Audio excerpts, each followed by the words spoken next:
Hello friends, back to problem analysis. It's me Jassim. If you are interested in problem solving and if you know the basic geometry, properties of chords and tangents and the Pythagoras theorem, then here is an interesting problem. Given a semicircle, a chord is drawn which is parallel to the diameter. The length of this chord is given as 12 units. Now a smaller semicircle is drawn inside that touches the chord and the larger semicircle as shown in the figure. Then my problem is, what is the area of the red shaded region? That is, the area bounded by the region in between the semicircles. If you want to attempt the problem, pause the video and just give a try.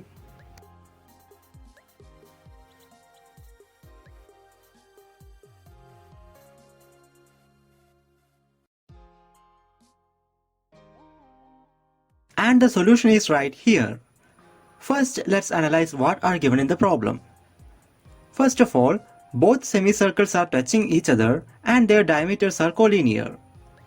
Secondly, the chord has length 12 units. And finally, the chord is parallel to the diameters and it's a tangent to the smaller semicircle.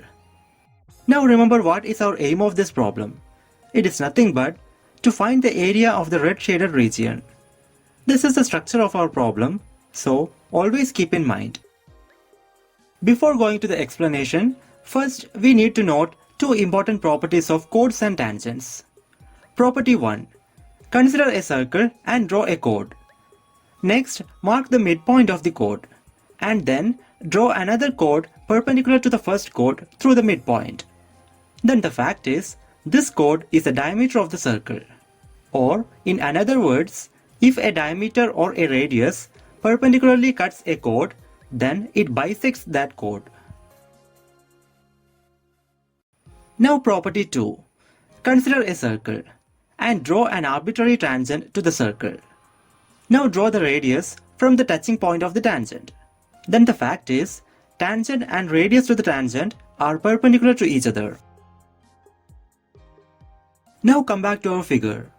Clearly, area of the shaded region is equal to area of the larger semicircle minus area of the smaller semicircle.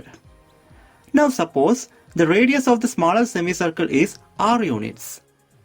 Then its area will be pi r square divided by 2.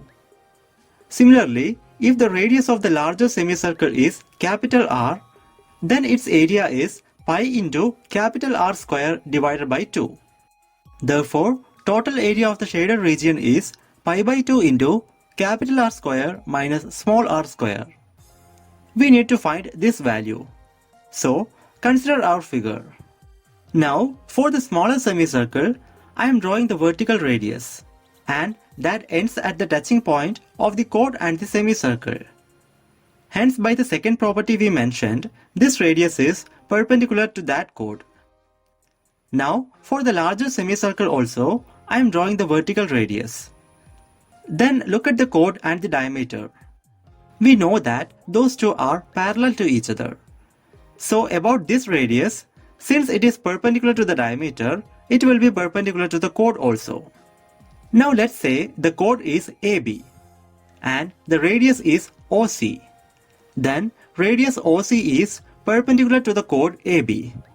Hence, by the property 1 we mentioned, the radius OC bisects the chord AB. That means, since the chord length is 12 units, it will split equally into 6 units each. Now consider this radius. If we consider its portion below the chord, clearly it is equal to the radius of the smaller semicircle. Therefore, it is equal to r units. Now in the figure, I am drawing this line. Clearly, it's the radius of the larger semicircle. And also, a right triangle is formed here.